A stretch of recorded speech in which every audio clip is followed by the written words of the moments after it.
I'm sure you know Charlemagne the God. This man always says that people come up to him and say, you know, you guys look like each other. Yes, Do you feel like you guys look like each other?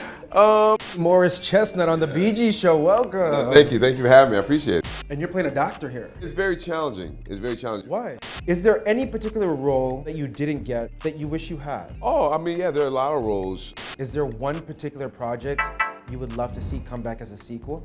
Ooh, that's a good one. The one, the only Morris Chestnut on the BG Show, welcome. Thank you for having me, I appreciate it. Listen, this is a big deal for us. Oh, yeah? Our audience, they're in love with you, been in love with you. Thank you. Probably a lot of them want to kill me. They wish they were in the seat right now. How does it feel knowing, I mean, I'm sure you know this, but like, you're like the ultimate, can we just say sex symbol? Love interest for so many women out there, but there's even some men out there too. But like, how does it feel to have, you know, to hold that title? So I can say I don't consider it, I'm holding the title. I mean, there are a lot of great leading men out there. Listen, for me, I'm just glad, I'm happy that people support me. Yeah. And whatever they want to label it as, I let it go. Because, you know, I always think about when I first started in the industry, before I ever had my very first job in the industry, you just want to work in Hollywood and you want people to know you for something. Yeah.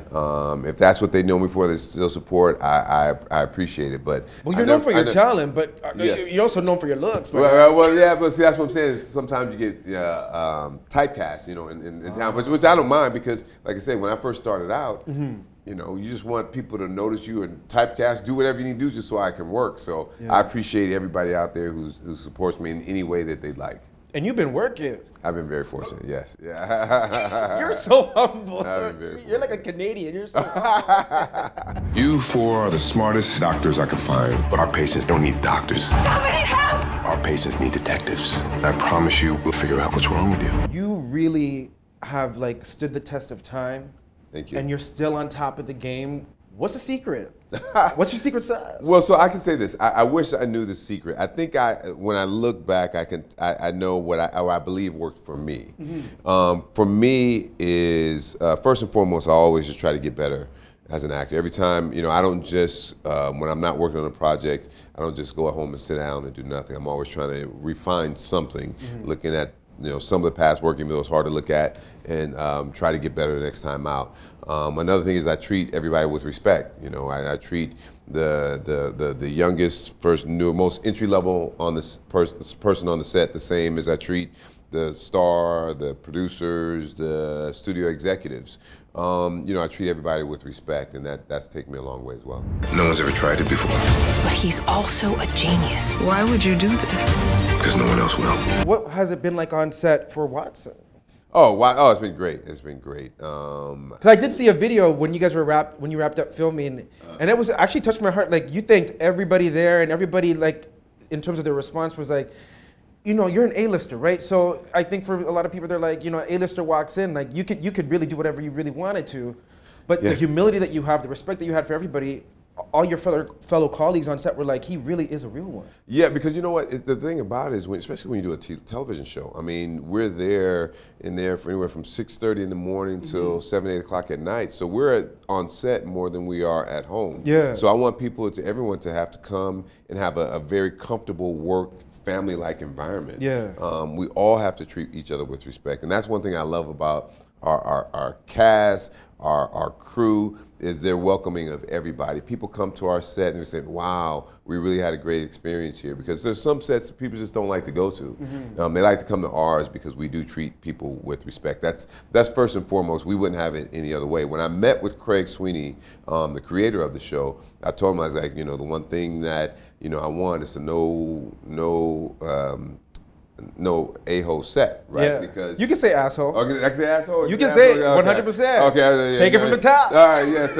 So that's one thing I told Craig Sweeney. I said I want no asshole set. I don't care how talented they are, because when you get someone like that, it just affects the whole set, the whole environment, and it throws everybody off. So he agreed because he felt the same way, and that's what we have. And you're playing a doctor here. Yes, playing a doctor. Yes. All right. So talk to me, doctor. I gotta say, it's very challenging. It's very challenging. Why? Because Primarily, the medical jargon is a completely different language. And I'm teaching the younger doctors. So I have to understand what I'm saying and have the intentions when I'm teaching them. And so most of my time, I'm at work every day, and I have scenes that I'm talking a lot all day. So on the weekends, it's all about getting the dialogue down and trying to understand the diagnosis, understand the treatment, and why the patient needs this, and what we're going to do here. It's very challenging. You know, when you bring that up, I think of another series that's been running for so long. You know, like The Greys, right? Oh, yes. And I feel like we all kind of feel like we're doctors after watching shows. Yes. So do you ever leave feeling like, you know what, hey, I can actually be a real doctor? Oh, you know what? Listen, I think if I actually had the time, well, I can't be a real doctor. I mean, they go to school for decades. But if I actually had the time to really absorb the things that I'm saying, because for me, it's so much dialogue, it's almost like cramming for a test. I will do a scene, say for instance, at 7 o'clock in the morning. Yeah. First up, we'll do a scene from 7 to 9:30, 10. By the time lunch is here and we've moved on, I will have forgotten all of that stuff. You can see into people's bodies and their souls. Who are you? For people watching and your fans, why should they tune into this show particularly? This show is very unique in its storytelling. First of all, we have the Sherlock Holmes universe. This story is told in the modern day from the perspective with John Watson at the center. All the traditional Sherlock Holmes stories have been told with Sherlock at the center. The story opens up when Sherlock Holmes dies. He gifts Watson this clinic. In the clinic, we solve medical mysteries. That's what we do. However, we go outside of the clinic as detectives, and we gather information to help solve the medical mystery inside the clinic. So we're doctors inside, we're detectives outside. So we're doctectives. Yeah. I see what you did there. And in addition to that, so we have another couple of things. We have some very rare medical conditions that are true. When you see the show and people see the show, you'll start Googling and see if certain things are true. There's a condition where a person has a nipple on their foot. Oh. It's a true thing, yeah. Because I'm reading the script sometimes, I'm like, this can't be true, and I look it up, it is. The person has a nipple on their foot and it has sensations and everything. Like they can really feel all of that? They can really feel, yes. The tingulations? Yeah, tingulations and all that, yes. That's very true. Look it up. Look it up. There's a condition, alien hand syndrome, to where a patient has a hand that just does everything on its own. He can't control it. Wow. Yeah, so we have some very true, rare medical conditions. In addition to that, we have an actor on the show who's playing twins. So he plays two characters. You know, Morris, one thing that I always find fascinating, you know, I'm sure you know Charlemagne the God, right? Oh, yeah. Yes. This man always says that people come up to him and say, you know, you guys look like each other. Yes, Do you think you guys look like each other? So I'm telling you, I was at a valet, and I was getting my car, and a guy did come up to me. I don't know if he was trolling, but he did say, "Hey, Charlemagne." He did say that. For real? That's what he said. I know, but do you feel like you guys look like each other? It's hard for me to. I'm a guy. It's hard for me to judge guys. You're being so PC. Just be honest. I can't tell. He's a cool dude. Though I like Charlemagne. Well, I'll clear it up for the people. Like Charlemagne, yes, is a cool guy, good-looking guy. But this is Morris Chestnut. Y'all, come on, people. This is the OG. You know, the OG. Listen, I do want to ask you because you've had so many roles in your career. Yes. Is there any particular role that you didn't get that you wish you had?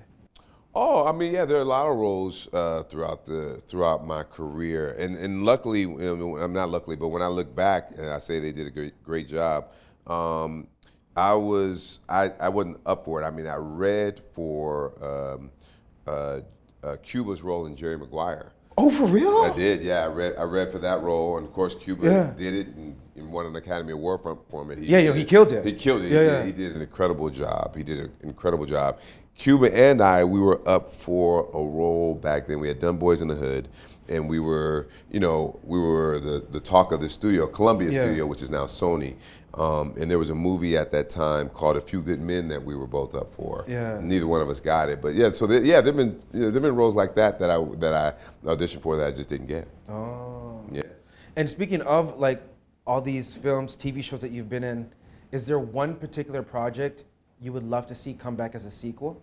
Ooh, that's a good one. You know what I would love, just for the fun of it, I've done a lot of very serious, dramatic roles recently. I would love for Two Can Play That Game. I would love to have a sequel to that. Okay. You know, we had a lot of people in there, Anthony Anderson, Vivica Yeah. Fox, Gabrielle Union. I would love for that to come back as a sequel. Can we put that out into the universe right Yes, now? let's put it out there. Let's manifest. Who can we get to produce it? I'll produce it. I mean, hey, now. Oh, your money long. Oh, you're talking about which studio? Yeah. We have to go through Sony. Yeah, okay. We have to go to Sony Columbia Okay. because they have the rights. They did the original, so they have the rights. So we have to go through them. But that's one I would love. All right. I love that. And Morris, I have to ask you this. Sure. You know, we have a large Caribbean population here in Toronto and across the world and everything.